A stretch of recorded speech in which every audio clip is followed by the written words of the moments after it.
Well, good evening, everyone. I know people are just joining the Zoom room.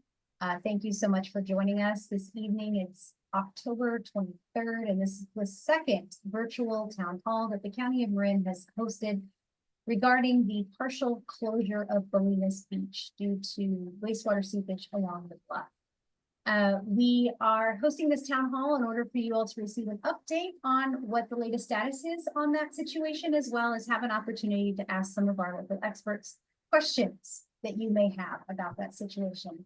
We are going to do this town hall a little bit different than the past. We're going to have some opening remarks and a presentation first, and then have an opportunity for you to ask Q&A after that presentation. For Q&A, you can contribute your questions by using the Q&A module at the base of your screen. Simply open that up and insert your question, and when we get to that moment in the program, we will start asking our panelists your questions, excuse me. So with that, I want to turn it over to District 4 Supervisor Dennis Rodoni to provide a bit of a welcome and overview for us today. So Supervisor Rodoni, over to you. Good evening, everyone. As Lainey said, Dennis Rodoni, District 4 Supervisor, and it's good to be with you again tonight to give you an update on the situation in Bolinas. And we're looking forward to having some interaction with you and get some questions answered after staff makes the presentation. So welcome to everyone. Thank you. Thank you, Supervisor. And with that, I'd like to briefly introduce our panelists for the evening. In addition to Supervisor Rodoni, we have Dr. Lisa Santora, our Public Health Officer, joining us this evening from Marin County Health and Human Services. And then from the Marin County Community Development Agency, we have Chris Choo, who is the Assistant Director, and Sarah Jones, who is the Director of CDA. And so they will be the ones responding to your questions this evening. We will first start with Dr. Santora, who has prepared an update for us on the latest situation there in Bolinas. So Dr. Santora, feel free to take it away. Thank you, everyone. I'm happy to be here this evening. I apologize in advance. They're vacuuming outside the office, so hopefully you're not going to hear that background sound. But we wanted to provide you a background on just the regulations that we're adhering to as we investigate the sources of the seepage that we've seen and which have resulted in the beach closure, and just provide a public health perspective on the next steps and why we responded, the data that informed the decision, and again, what are the next steps moving forward. So I am a health officer under the authority of the Health and Safety Code of the state, and I act as an agent of the state. So these are not local rules that we've developed, and we follow state rules and state law as it pertains to recreational waters. Is something that we all enjoy, and why many of us moved to Marin is to be able to access these recreational waters. And again, our priority is public health and safety. And so that's ensuring that the water qualities meet our safety standards, that we have active testing for contaminants. We issue orders, as you've seen, when they do not meet these safety standards. And then we are working with state and local agencies. Again, this is all driven by the recognition by the state of how important our recreational waters are to our well-being and our health. We're healthy because we can access these recreational resources like our oceans and bays. In our county, every county is different in the state of California, many of you have seen, but the health officer delegates the duties to our environmental health services, which lives in our community development agency. And we really have been working in partnership, not only on this issue, but on other issues. And that partnership is critical and has been very successful to protect the health and well-being of our community. I wanted to launch with some definitions, just to level set and make sure that we're all talking about the same thing. And I actually did study environmental health as part of my training. I did it in Erie County in New York and Buffalo, and I tested septic tanks and well systems, but I only did it for a month. And then I hadn't been working that closely to it. So these last month or so really has been a learning curve for me too, just to get refreshed and oriented to our landscape in Marin County as it relates to environmental health and our recreational water and our septic systems. So just leading with wastewater, and you can read this, but Recognizing that wastewater is really thought of all used water. So it can come from our households, it can come from businesses, it can come from agricultural activities and irrigation. So that is all the wastewater that runs to our shores, literally. And water goes to where it wants its next level, and that typically is the ocean. So that's how our water works. It's going to always run downhill into our oceans. That's the nature. Then we have stormwater. So that's water that picks up from precipitation, which is actually really critical to the Bolinas Mesa, because when we have these heavy rainfalls over the past years, that water is accumulating in the mesa, and then it runs off, and that's where it potentially can pick up pollutants. Stormwater is, importantly, the stormwater is not treated. And then this is where regular discharges can occur through stormwater. So that's one of our concerns when we identified what was contaminated material on the beach. Then we have sewage. There's a specific definition for sewage, and these are all legal definitions by the state of California. And this is untreated or partially treated domestic, commercial, or industrial waste. And that's when it mixes with groundwater or stormwater. That's why we have our septic systems. And when septic systems are working functionally, they're not releasing sewage. It's all treated, and it's a good thing. Then we have untreated sewage, and that can happen when we have a septic system is overloaded or it fails, or even if the drain field itself is overloaded. That can happen in certain areas when we have significant rains and kind of even on individual households, septic systems, it can overload and then it can release untreated sewage. And then we have septic effluent, and that is treated sewage. So that is clean. That is from a functional septic system. That's the goal, is to have this septic effluent. So it's expected that effluent comes out of our septic systems, and then that this is considered treated when we have functional systems. So just wanted to ground us. You'll see some of these words pop up across the PowerPoint. And so I just wanted to ground us. And this is something we'll share on our website after this presentation. So as I mentioned, this is all guided by the state. We are required to test the waters adjacent to public beaches, especially if they're adjacent to a storm drain that flows in the summer. We have to make sure the beach has minimum safety standards, and that we're ensuring the healthfulness. So where they use an environmental health, that we want to ensure the healthfulness of these of our beaches. And if there is an event of an untreated sewage release that's known to have reached recreational waters, it's our responsibility is immediately close the waters and the beach. And again, this is all following state laws and state guidance. So we lead by data. Data is critical for us to inform our decision-making. And so on September 5th, we saw visible contamination and surface runoff. We also saw cliffside drainage and seepage. And that's what initiated an accelerated testing to identify what is this. If stormwater is running off and it's not contaminated, we would not expect to find anything unhealthy. But you can see there's visible contamination on the beach is what we saw. The initial samples were tested for, and they were tested for ammonia. Those are test strips that we can test pretty quickly, which is an indicator of fecal contamination.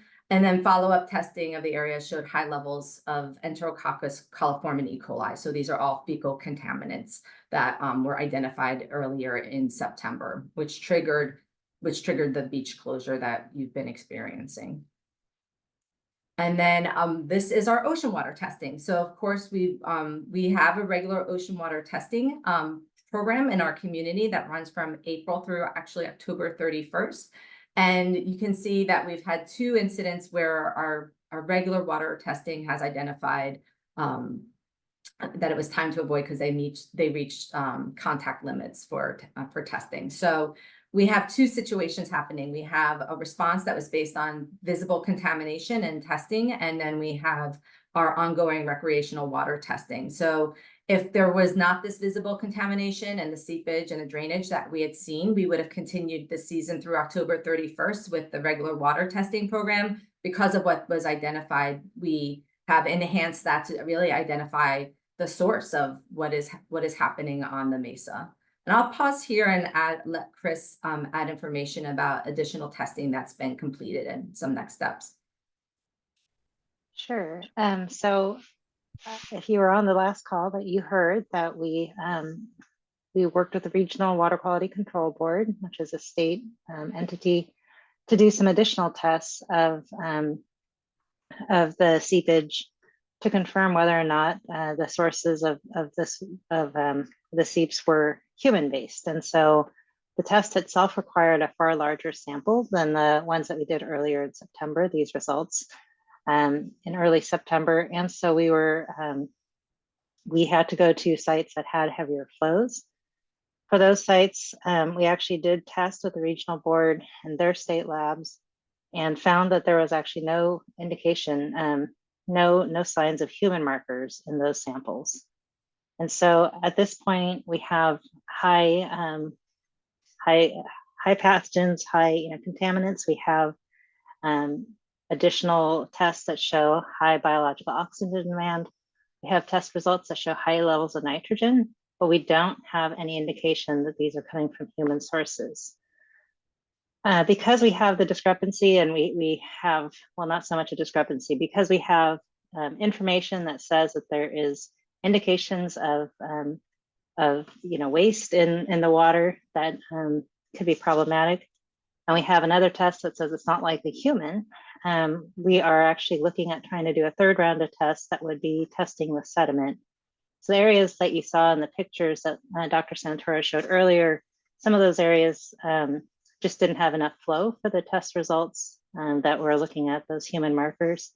And so with the sediment samples, we'll be able to get we'll be able to close the gap between those, the first test results and the second test results. And so that is the anticipation, is to move ahead with trying to do those additional tests. But right now, it's a really good sign, because some of those heavier flows along the bluffs are not actually, do not have any human markers for the waste, even though they were testing high for nitrogen and biological oxygen demand. And I just want to reinforce that they are still testing positive for fecal contamination. We had a significant public health incident that happened a few years back in Perry Park in Fairfax. It was very kind of a low water level creek that is there that a lot of young children would typically play in. And it's not, if you can imagine, it's not one of our regular testing sites. It's not considered it is recreational, but it's not one of our larger recreational water testing sites. And exposure to fecal material caused the hospitalization of a young child due to the E. coli 0157.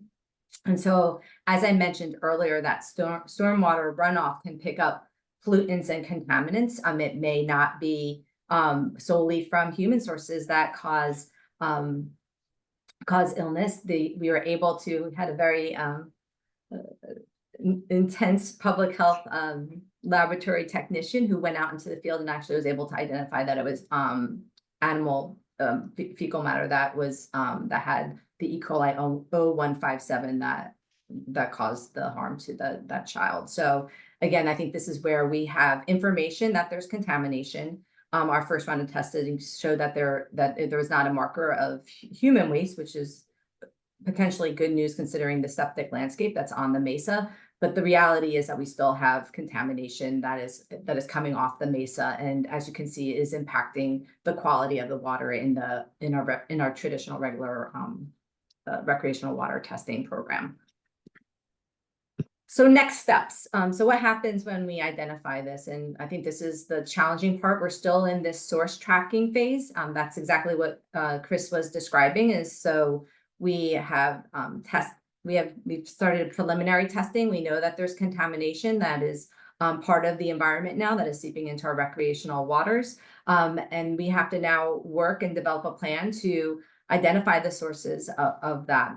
So it could be through bacterial pollution sources like I described, maybe it's animal sources, but we also know that that there are sewer systems and septic systems that need to be considered as contributory. And again, we're early in this assessment and need to develop a plan. And this next step of this sediment testing, I think, will inform the extent of the testing required. Again, still important to know that there is contamination on site.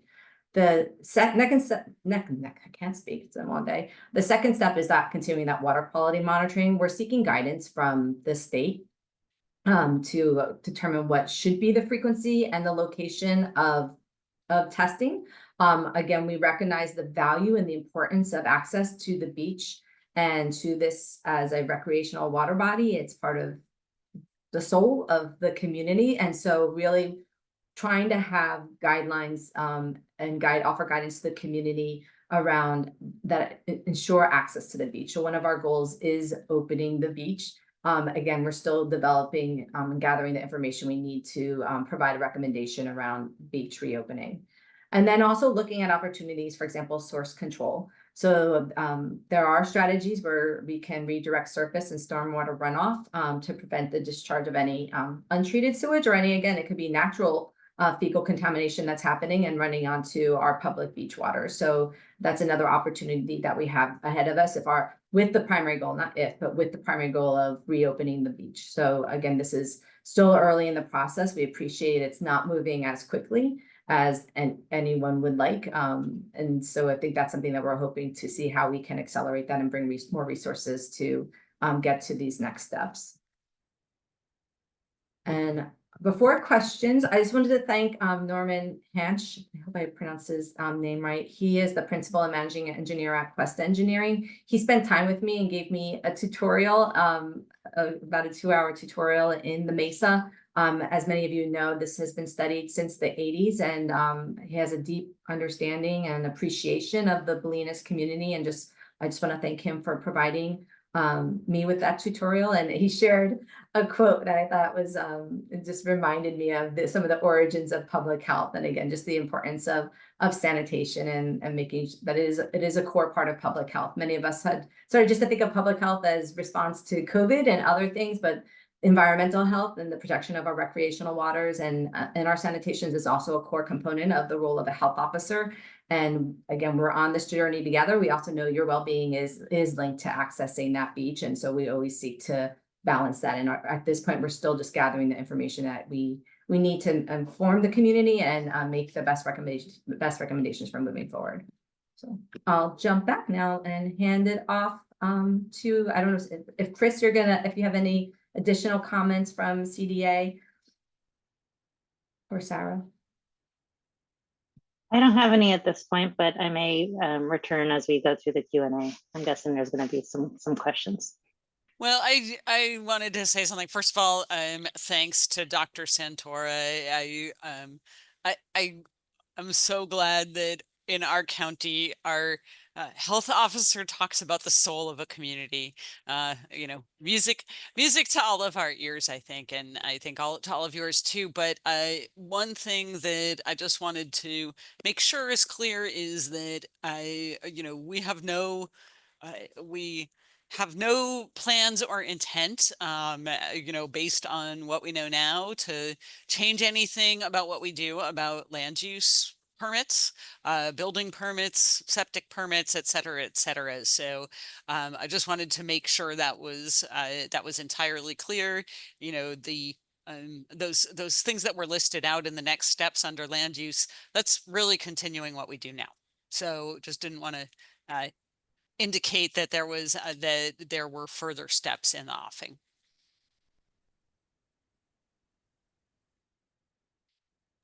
Okay, and Supervisor Rodoni, before we move into the Q&A, were there any other comments you wanted to share?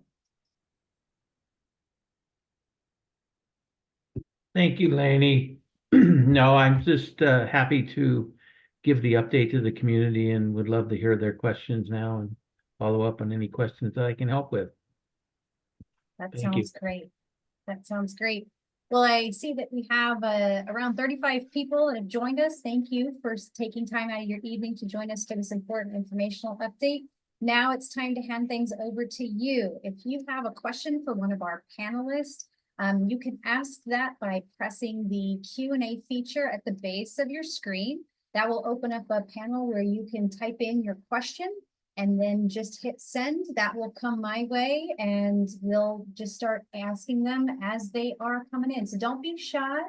I do have a couple of questions to get us started, and thank you, Dr. Santora, for capturing this one, because this has been a popular one. And this is probably best answered by Sarah, I think, is how might this incident affect the status of short-term rentals, especially new licenses that might be issued out in West Marin or Bolinas community?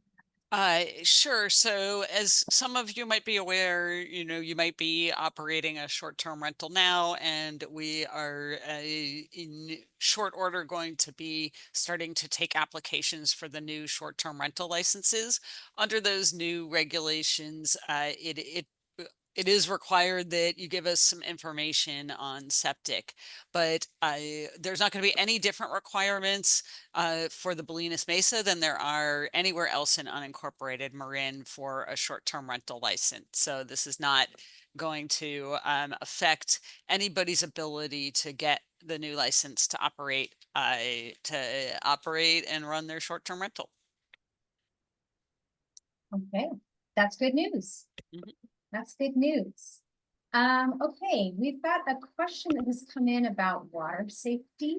I know we talked a little bit about the water testing that happens week to week. And this question is basically how far, this is from a surfer or maybe an aspiring surfer like myself, how far off the beach do you need to be to safely surf in Bolinas, if we know the answer to that question? I don't know if there is any studies on how far off from exposure. Again, it really depends on if, as you're entering the water, that's probably where you're at greatest risk, where there's shallow waters. The ocean is large and itself dilutes contamination, which is a general practice. So, but I don't know. We can look into that. We can do more. We do more research, but there is no known kind of distance that you can be. Again, probably the biggest potential exposure, largest potential exposure would be as you're entering and egressing, and again, just paddling out. And as you're paddling, you're bringing up water. It was, again, the exposure, the in the Fairfax incident, that there wasn't swimming. It was just wading in the water. And again, it's low, obviously, if you can imagine, it was a lower flow, so more concentrated. So again, the ocean is a natural, has natural dilution properties, which offers some protection, but then not significant enough that you're not seeing the water test within normal limits. So I think that's, again, and there's also limits to our testing. Right now, it's only once a week testing. I think it's on a Tuesday testing cycle right now.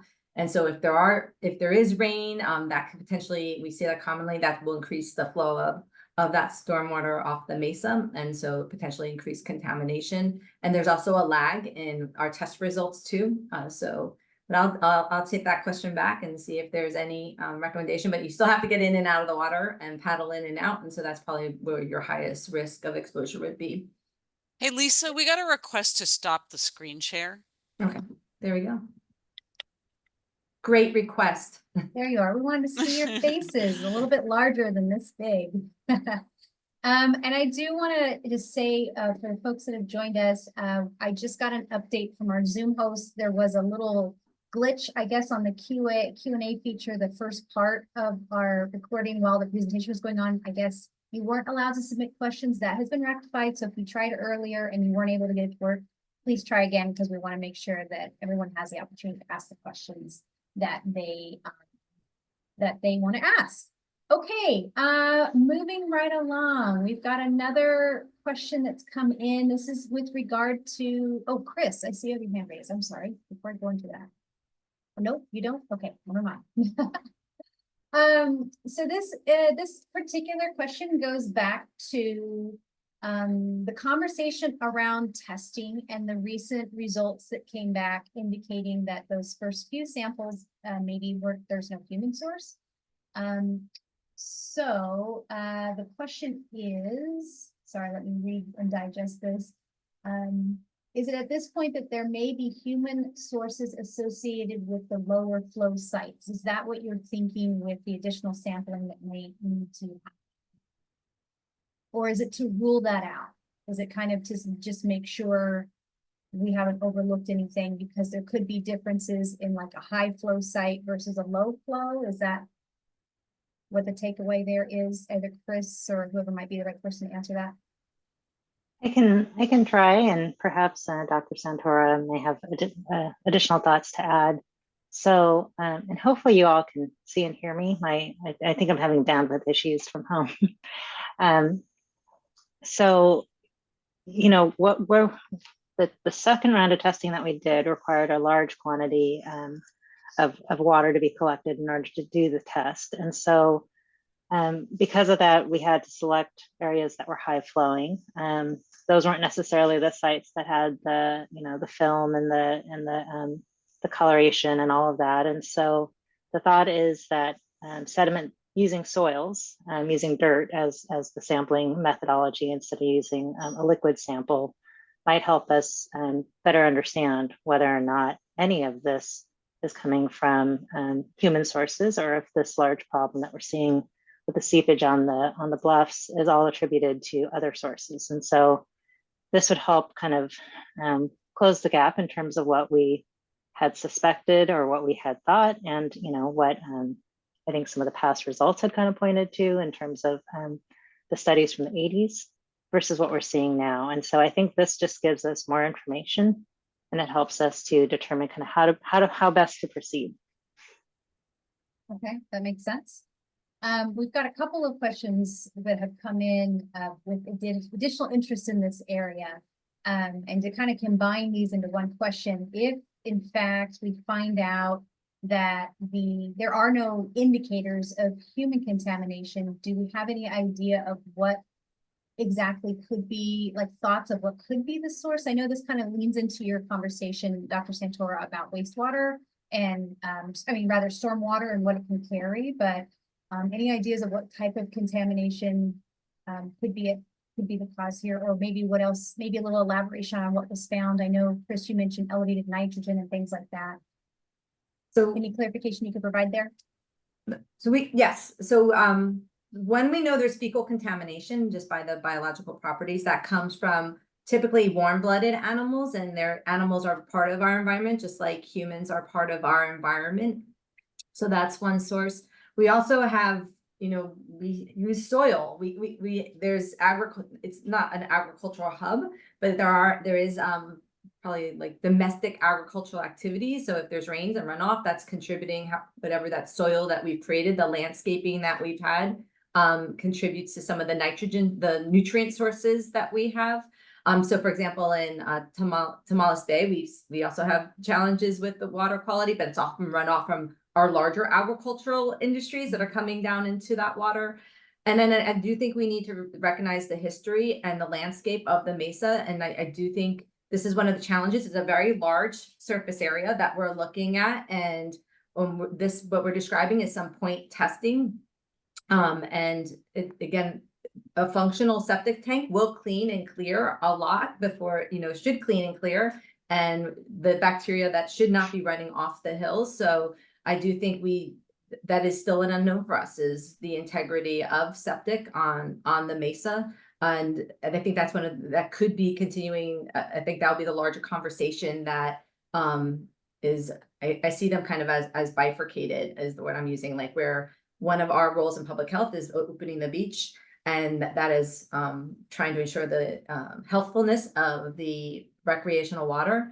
And then there's a larger septic system conversation that's a community conversation. And this was just one of, regardless of how we are able to navigate towards beach reopening from a public health perspective, I think there's a separate conversation to have around ensuring the health and safety of our septic systems on the mesa.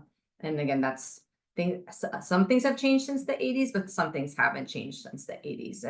And honestly, the scale of a complete and comprehensive assessment could be very considerable. And again, this is why we're trying to take a very incremental approach that Chris was describing, but again, to engage the community as we advance through this discovery period, which we're still in.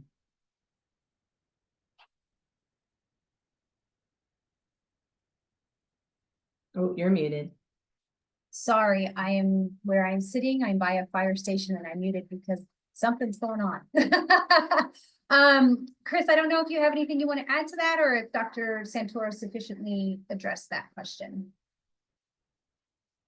Just to clarify, when we talk about the fecal contamination, it could be any number of wildlife. It could be, cats and dogs.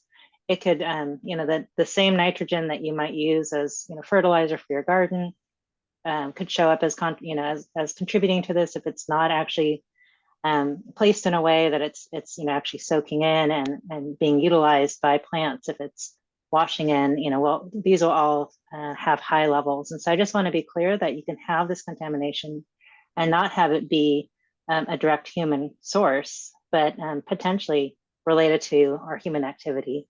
But again, in terms of kind of thinking about the next steps, we want to be really careful. You know, we have historical information, we have what we've seen now. We want to make sure that we're not moving ahead with any assumptions that are not based in fact. And so the reason for trying to look at these additional tests, and we're still waiting to hear from the regional board in terms of timing of those tests, but collecting those soil samples, you know, basically collecting dirt samples from areas around the bluffs will give us just a better picture of kind of what this is. I'm glad Chris mentioned dogs, because that's why we have the animal waste bags that many people may not use is for this exact reason. And so I was recently in a place where I was just shocked by how many people just left their pet feces, and that flows directly into our stormwater. So again, I think that's a great point to point out, just even the pet contribution. And that's another role besides and another role in public health is outreach and education. Again, what can we do together to mitigate any potential sources of contamination? And our pets can be a significant source of contamination, and why we should curb our pets. Those darn pets. No, that is a good reminder, certainly. So we're going to stay on this theme a little bit with kind of what might be in the water. And, you know, Dr. Santora, I want to thank you again for your presentation and also the level setting at the beginning. And taking a look at Marin and kind of what we have, I mean, it's October now, we are entering the fall into winter season, but frankly, we're coming out of summer. We really haven't seen any rain for the last 6 months or more. So how does the idea of rainwater runoff and stormwater factor into our situation right now? We have a wet and rainy season, it complicates it. So I think this is why this has been a known. Again, this is why we are trying to have a very measured and thoughtful approach to this. We know that the seepage has been seen for decades off of the mesa, and that, for example, we've had dry seasons where there's been no seepage off of the mesa. When I talked to Norm, this could be the water that we're seeing could be from potentially the rainy season of 2017 finally making its way down the hill. So, but it's when it goes down the hill, it's coming through these fields, right? These drained fields. And again, what is it picking up? What pollutants is water picking up? It's often mentioned that, again, bacteria doesn't travel far. So again, that's why we're trying to have a thoughtful and measured approach based in data, right? Staying grounded in data and having a data-driven strategy, and getting all of the information we need with the goal, one of our goals is reopening the beach and from the public health perspective. So that will be one of my questions to California Department of Public Health. So for example, they've set October 31st is when our traditional water testing program would end, naturally. So that's where you would see a break in beach closure signs or advisory signs because the testing program has ended. So one of my questions and the guidance I'm seeking from the state is, now that we know that there's seepage coming down the hill, would they recommend, what is the recommendation for continuing testing and the frequency of that testing, knowing that during the winter seasons, especially our surfers are out there. And so again, seeking guidance from the state, where they have expertise across the state of California. We're not the only community that's impacted by this challenge, and with the goal of protecting health and safety while maintaining access to our recreational areas. So really seeking their guidance, and again, being able to go back to what we call our policy group, which includes Supervisor Rodoni and executive leaders at the county, to provide information and then make a policy decision based on data and recommendations from the state around how we can achieve, I think, what is a shared goal of reopening the beach. All right, thank you. I want to pivot and ask a couple of questions that have come in regarding ocean water testing.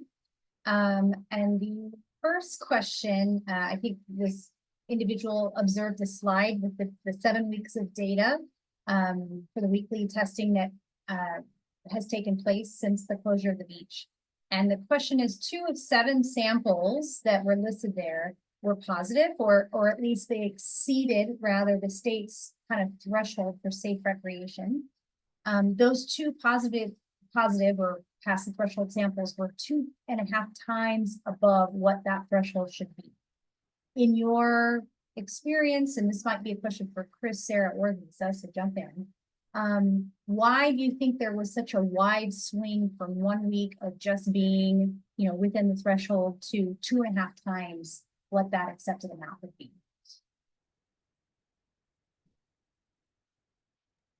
I can go first, and then you can back up. It's Mother Nature in many ways. So we know that there's contamination, there's contamination that's entering into the ocean. We have ocean currents that come through.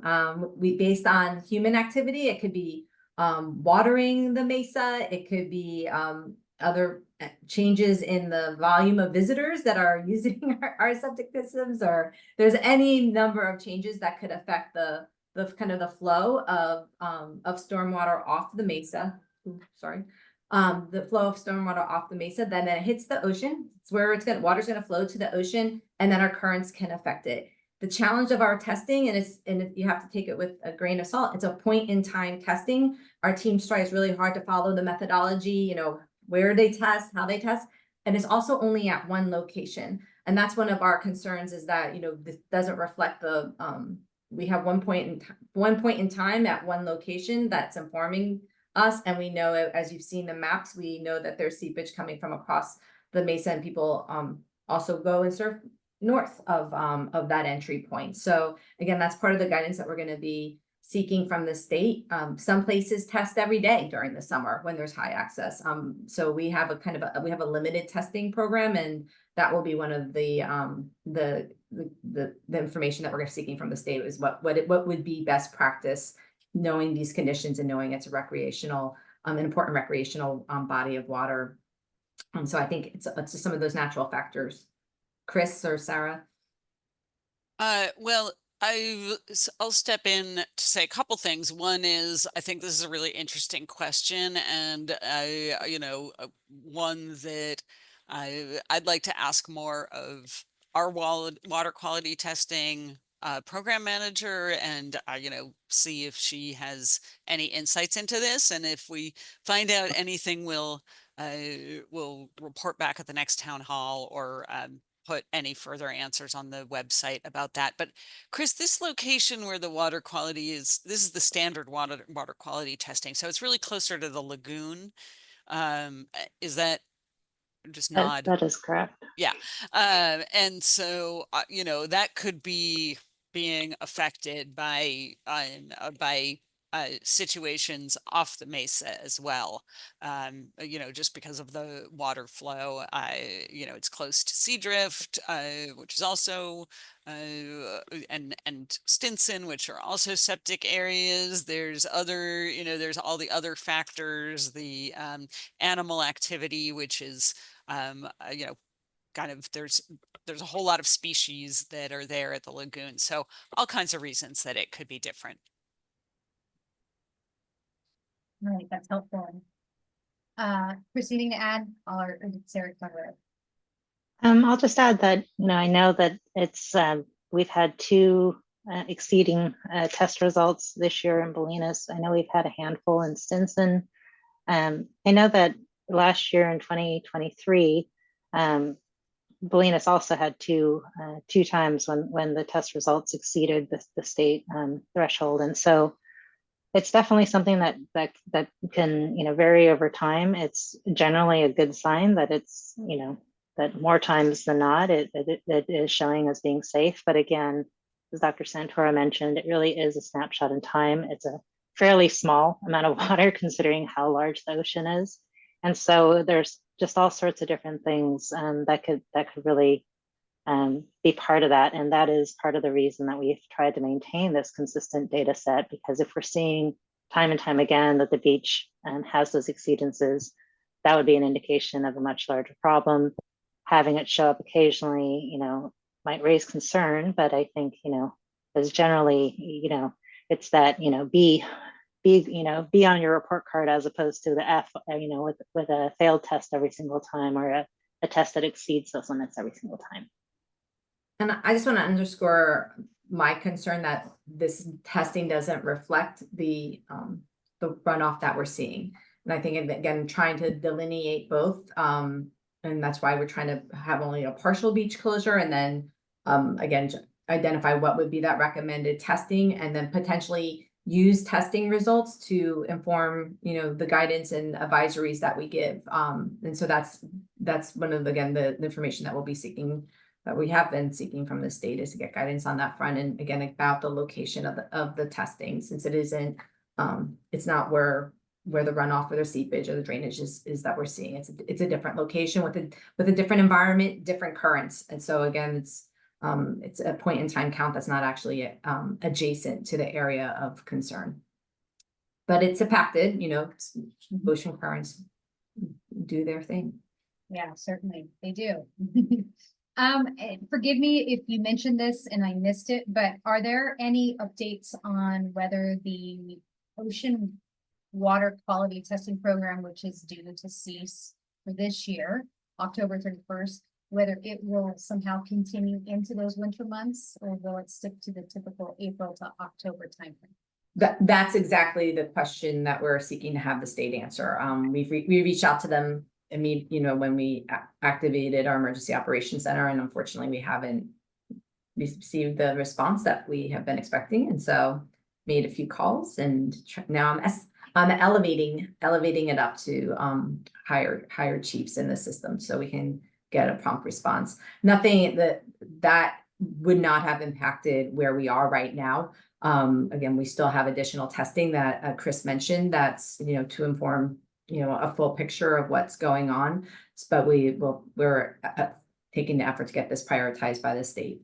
And the state is aware of it. When we activated the EOC, that required notification of all of we have a lot of regulatory bodies in the state of California. So they've all been duly notified and aware of this incident.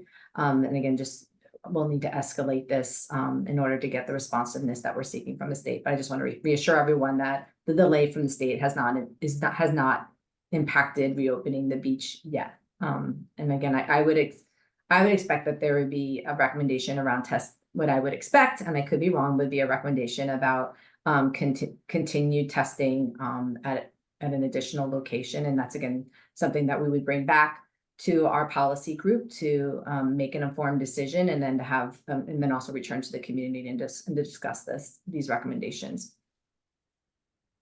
Great, thank you, Dr. Santora. Another question on water testing. This is kind of into the nuts and bolts of it, so this might be better suited for CDA. I know you mentioned that the samples typically are taken closer to the lagoon. Is it, and I don't know if tide plays a role in this, but the question is basically how far into the water are the volunteers or the staff that collects the water? I mean, are you so far into the water to collect the sample, or is it right at a tide line? What does that sampling process look like? I actually don't know the answer to this. So this might be an answer that we have to return to the next town hall with. But in general, I would say that I don't know the specifics for this site. In general, it's done from land. So, you can only get so far out. But this may be unique. And there may be different ways of collecting the samples at Bolinas that I'm not aware of, and I'm not familiar enough with the program. Okay, we'll mark that one as a follow-up. Thank you, Rod, for asking that question. Okay, so we're going to pivot now to, let's see, some good categories here. There was some question around septic systems. And I don't know, I mean, down the road, depending on what these test results show, if we think that maybe septic system integrity is questionable, is there any thoughts at this point in the response of financial support for septic system inspections and potential repairs, or what that might look like. Do you have any information at this juncture about that? We really don't, and we're not there yet at all on, even being in a place of needing to do septic system inspections and repairs. So that's the first part. And, we're not going to do anything that's not necessary. This has been really disruptive. We know that, and we want to minimize the disruption, to we just want to avoid any unnecessary disruption. And so we're really not going to start digging into what's going on with septic systems unless we have, real documented and solid cause to do so. If we were to get there,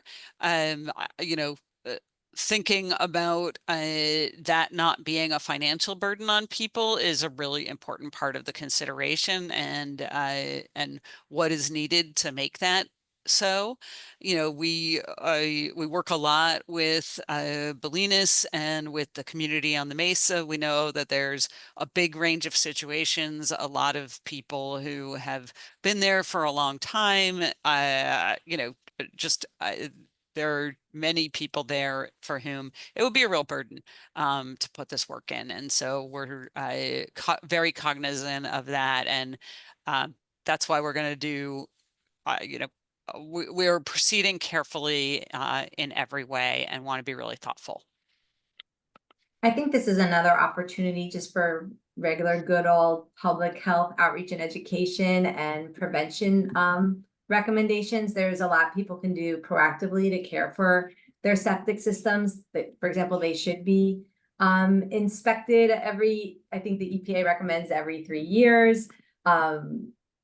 Just using water efficiently. I know most people in Bolinas have recognized how important water is and how scarce water can be. So really limiting that our indoor water use and also the outdoor water use. So making sure recognizing it's a system. So the water that goes in is what can impact the septic system's capacity, even if it's the best system. And I know especially with short-term rentals, that's one of the things really providing the education. If you are a short-term renter, providing education to individuals about how to properly dispose waste, especially if they're not used to using a septic tank system. So just thinking about the typical Benjamin Franklin, an ounce of prevention, and just having good septic system practices is just something that we would encourage for everyone across the county and across the state. And again, we know a lot of people moved into Marin during the pandemic. They were seeking an escape from the city and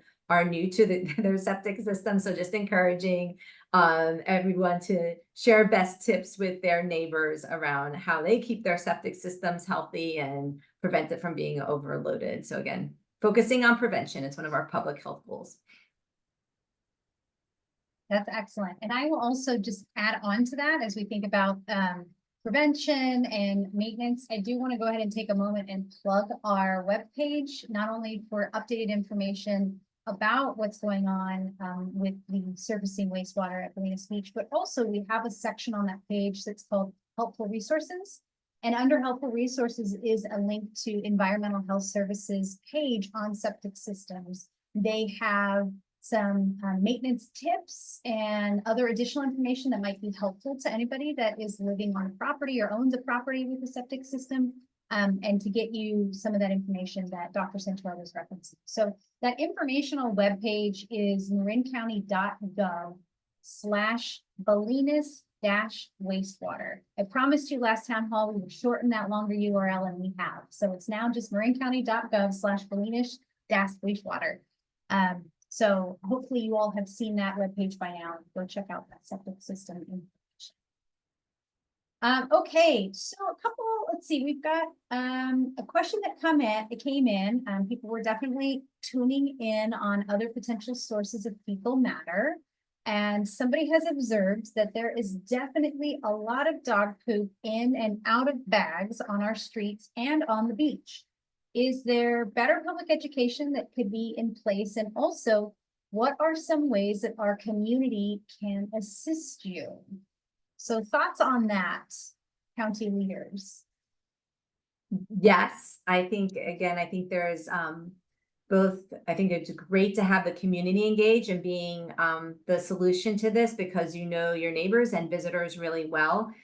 We've seen having the free litter bags available as people are walking down some of our especially our oceanfront areas is a way to ensure people are using poop bags, having a place for them to dispose it, because sadly, what I often see is, I have a dog, so I walk dogs a lot and observe this, is people will get the bag and then just leave it. So again, thinking, and also we don't want to have, again, I really appreciate the desire to preserve the natural landscape, but dog poop, especially, is not part of that natural landscape that we want to have. So having strategies, and you know how people are moving with their pets through the community, and thinking strategically where both garbage bags could be, or those pet disposal bags could be. And again, that's something public health would be happy to work with you. Well, we can put an element for all of Marin, not focusing on Bolinas, around just pet poop and what you should do and why you should bag up your and curb your pet, because it does impact our waters across the county. This is not just the Bolinas issue. So you gave me a great idea to add it to our status update and to help people curb their dogs, because it does impact our water quality. That's why, and I think we can do have a great partnership with Bolinas and just some outreach and education. So maybe we'll reach out to Bolinas Civic Group and see what we can do to promote curbing pets. I love that. And I would love to give credit where credit's due, but that question was submitted anonymously. So thank you, anonymous person, for wanting to be part of the solution. And honestly, I pick up other people's dog poop and I think it sounds, my husband does not appreciate that I do this. I feel like it's karma and paying it forward. If you leave it there, it is going to go into our water. So I know you wish you wouldn't have to do that for others. And you might feel like you're teaching others, but that's another practice that I just have. I just pick it up and feel like I'm getting good karmic points for picking up others' poop. But it's part of our reality of this human existence on Earth with pets. There you go. Safety, Yeah, environment, I'll just add, I also get in trouble with my husband because he's like, it's natural, and like, we have to pick it up anyway. So I'm not advocating that for the sake of marital harmony, but I would, you know, we have been working as the county, my department, Parks and Open Space, Health and Human Services, on the public health side, about this issue of fecal contamination, you know, from various sources throughout West Marin, and really in partnership through Cleaner California Coast, through you know, work that Environmental Action Committee has done. We're providing this information, you know, kind of as part of the visitors information in the short-term rentals. So, you know, I really want to echo thanks to Anonymous for asking the question. And you know, I think that anything that we can do helps, and nobody wants dog poop around. Anonymous has come forward. It was Wendy. So thank you, Wendy, for the question. We appreciate that. Okay. On the it's trash related. Somebody has pointed out that there is no trash barrel. Supervisor Rodoni, maybe you can help us with this one. There's no trash barrel at the end of Wharf Road. This is close to where our ocean water samples are being taken. Could the county provide trash service at this location, and you know, might that make a difference in kind of contaminants potential? So I'm not aware of what's on Murph Road, but I do know there's trash containers on the end of Brighton, which I think is the main entry for most people to the beach. But certainly county parks can look into that. I do know there's a partnership in maintaining those and emptying those. Has been with the community center at one point and the Conservation Corps, but county parks does maintain those. Naturally, the Cleaner California Coast movement would love you to take home what you bring and not use those containers, but we do understand sometimes you can't always take it home with you. So, but we'll take a look at that and talk with parks. Thank you for the suggestion. Yeah, great suggestion. All right, we've got another question as it relates to water quality testing. And I think Dr. Santora, you sort of hinted at this in terms of determining what might be an ongoing testing frequency and are we testing the right locations? But the person asked, can you just help us understand why if seepage has been detected on the bluffs surrounding the beach, why has testing remained only at the base, at the mouth of the lagoon essentially? It's basically capacity. So we have a very defined program at this point where we test specific 27 sites. I think we test across the county. And so again, we're still in this assessment phase, and I do believe that we'll probably have an additional site to test, but there's funding and logistics that will be part of that. And again, we want to make an informed decision about testing and not just jump into it. So it is logical to have an additional testing site that's adjacent to what we're seeing. So that is what is logical. And then there's the logistics of actually executing that, especially when we're a week away from the end of what is our programmed testing program. So, and that's again done in coordination with multiple entities. I'm just thankful for the people who do go out to all 27 sites every week to do the water testing, but it's a significant logistical effort to do this. So that's why again we want to make sure it's an informed and measured approach towards water testing. Again, knowing also some of the realities, like even after heavy rain, surfers still do go out into the ocean, even if we recommend not to go out into the ocean. So again, wanting to have that measured approach where the community can make informed decisions. And again, we're still just in this assessment phase. So, but it would be logical to have an additional site that's adjacent, specifically where there's recreational activity, where it's a point where individuals are going in and out of the water. All right, well, related to that, Rod asks and I think this leads off of your previous discussion about getting out into the water is one thing, but having to enter the water where it might be more contaminated could be at risk. His question is, can you safely enter the water at Brighton, so more the southern end, and then turn right to go into maybe the ocean that is closer to where it's closed off? Thoughts on that? The deeper the water, the more dilute. But again, remember there are different currents, and just as Sarah was explaining with the lagoon location, there's different factors that could affect water quality. So again, it's an informed risk by entering in the unclosed portion of the beach and heading north. But again, as you would go further out into deeper waters, you would expect it to be less contaminated. Thank you for that. I do want to be cognizant of time. I know we've been almost an hour. I'm going to ask maybe one or two more questions and then we'll end with some final comments from the panel. There's been, obviously I want to recognize, and I think Supervisor Rodoni touched on this a bit, or actually I think Lisa, you said that this beach is the soul of the community, and it's not only a source of great recreational inspiration, but it's an environmental asset, and it's a big contributor to the tourism and commerce aspects of Bolinas. And we have heard that there are businesses that have been impacted because of the partial closure and tourists not being as interested in coming. So what are thoughts that this panel might have on any kind of help that can be provided to businesses to help them get through this tough time?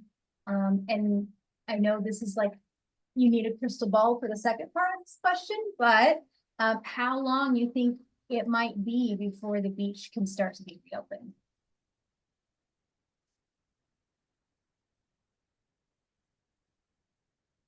I can kick that off if you want, while everyone thinks about what they want to say.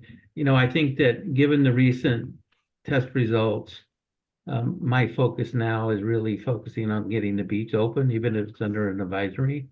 So people have some warning, but maybe no restrictions.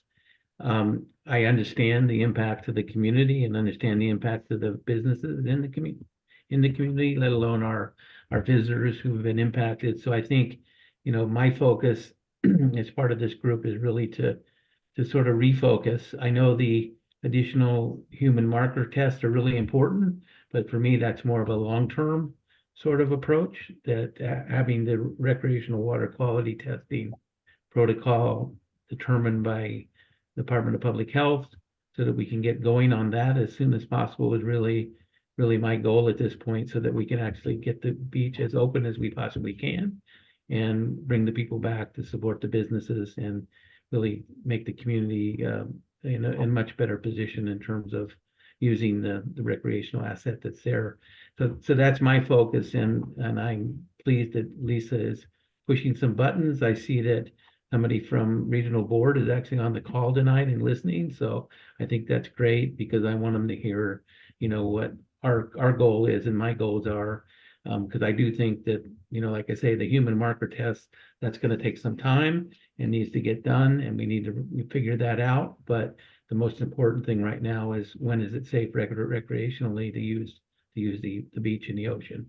And I think that's the quickest way we can solve this issue related to the economy and the impact on Bolinas, by getting some sort of protocol in place so we get more information on the ocean water and how safe is it. So that's my answer to that question. Yeah, and I would add to that, and we share and appreciate Dennis's clarity around that issue of making sure that we're focusing on this from a community-centered kind of way, and all of the aspects of the community. This is not just the people who live here, it's the businesses, it's this is a visitor serving community as well. So we in thinking about what the next steps might be, on one level, we don't know if there are going to be steps to that can be taken or should be taken about what the source is. But as Lisa mentioned, we also need to we need to recognize that at the moment there is something that is causing bacterial contamination, and let's think about and get creative about how to make sure that's that's not impacting the beach. So if there is something that needs to be done on the septic side, that is probably going to be, that's going to be complicated. This is not easy work to do. So we're thinking about multiple initiatives, I think, or potentially thinking about multiple initiatives to try to advance being able to fully reopen the beach, or at least get to an advisory stage. I just wanted to take, excuse me, I just wanted to take a little bit of time to recognize that, a lot of this has come from partnerships and from collaboration.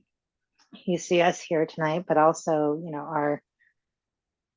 our local, state, and federal agencies have all tried to support the effort. And I think what you all are seeing is us trying to be careful as we try to understand the problem and the potential solutions for what we're experiencing. So, the worst case scenarios are scary, and we don't necessarily want to go there, but we want to make sure we prevent illness and anyone getting sick from this water. But I do also just want to say that because of all of you, because of the questions that you're presenting, because of the partnerships with our partners locally and fairly far away, we have a lot more than that we've found out in the last couple of months, and we are continuing to work looking at the information, looking at the data to see where we go from here. So we want to make sure we don't rush into something, cause more harm. We really do want to make sure that we're working together in concert with all the different experts to figure out what the best path forward might be for this problem. Thank you for that. All right, I think I do want to pass along a kudos that we received in the comments for the comprehensive response and keeping in mind all the implications to Bolinas. So thank you, panelists, for that. The last question, and I feel like you've sort of touched on it already, just kind of, and it might be reiterating, Dr. Santora, those next steps that you had in your slide. The question is, can you give us a timeline of future actions and what they might be? So kind of what are the next steps from here? What can folks expect us to be working on in the weeks ahead, maybe until we have our next town hall?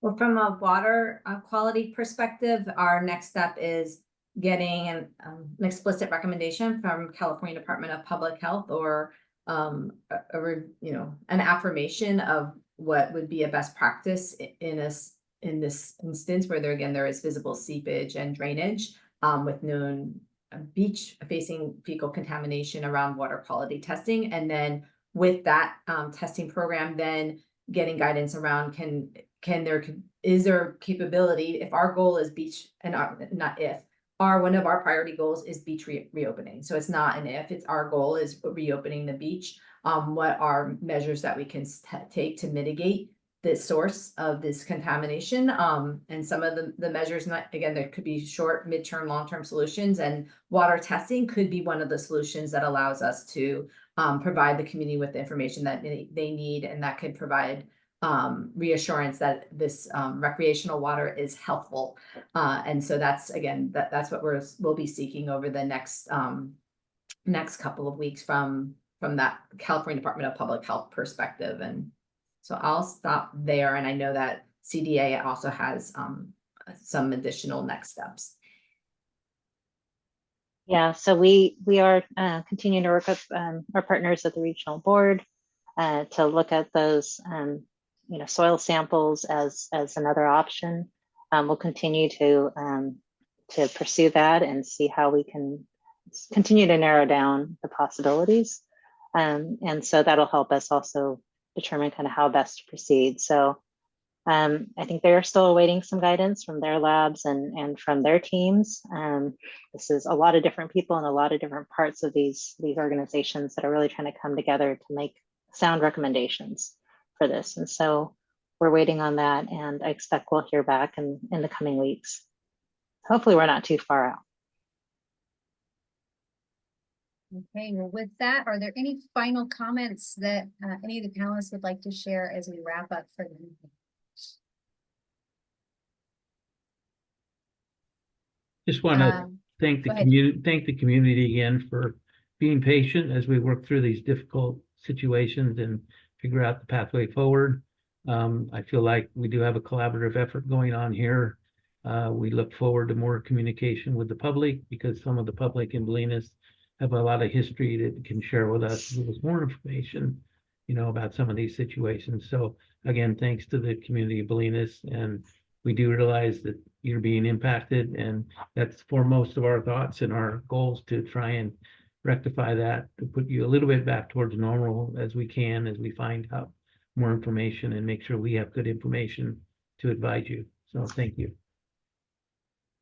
I was just going to echo Supervisor Rodoni, just a deep gratitude to the community. We know the impact in public health when orders are issued, especially after going through the pandemic together, and also deeply know the impact it can be on the economy of a community, and again, just an individual and family's well-being when life is disrupted. So again, I just want to affirm that our goal is reopening the beach. One of our goals is reopening this beach once we have the information and expert recommendations that can inform a solid policy, solid policy around this this incident. So this, again, just deep gratitude to the community.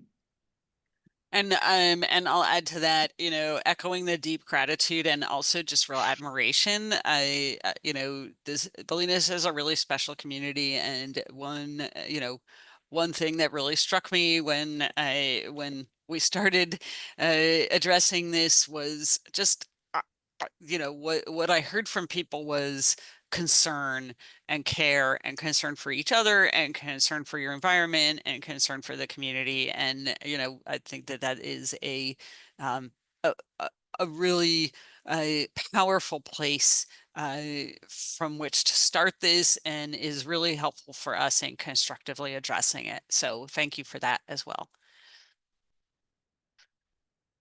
Great. All right. Well, thank you so much to our panelists for sharing your thoughts and answers. And even when we didn't have the answers, just your kind of honesty of the approach that we're taking and kind of what might be next. It's really refreshing, and I appreciate the care and consideration that you're giving this. It's really wonderful.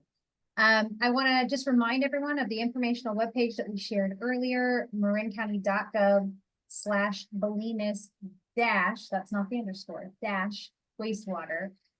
That is a page that's updated once a week with kind of a current snapshot of what's been happening on the county side. We also have been providing a link back to those ocean water quality testing results, at least while the program continues in October, so that you have a resource there. We have an FAQ that we have been updating frequently as well, many times with questions coming in from you and your peers.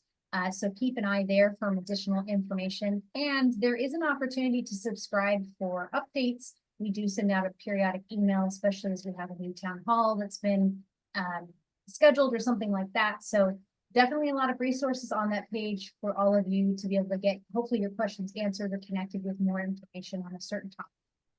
So again, that's marincounty.gov/Bolinas wastewater. With that, thank you again to our panelists, Dennis Rodoni, Sarah Jones, Dr. Lisa Santora, and Chris Choo. Appreciate your time. And to all of you that tuned in, I'd also like to thank the wonderful people behind the scenes helping with the Zoom broadcasts, as well as our interpreters that have been providing Spanish interpretation this evening. We appreciate you helping us offer this in an accessible format for all of Bolinas residents. We will be hosting another town hall in a few weeks. Date is TBD, but as soon as we have that announced or confirmed, rather, we'll put that on that informational webpage and push that out to our communication channels. In the interim, if you have any follow-up questions, you can contact us on that webpage. We look forward to hearing from you. And with that, I am done talking. Have a good night, everyone, and we look forward to a future update very soon. Thanks again.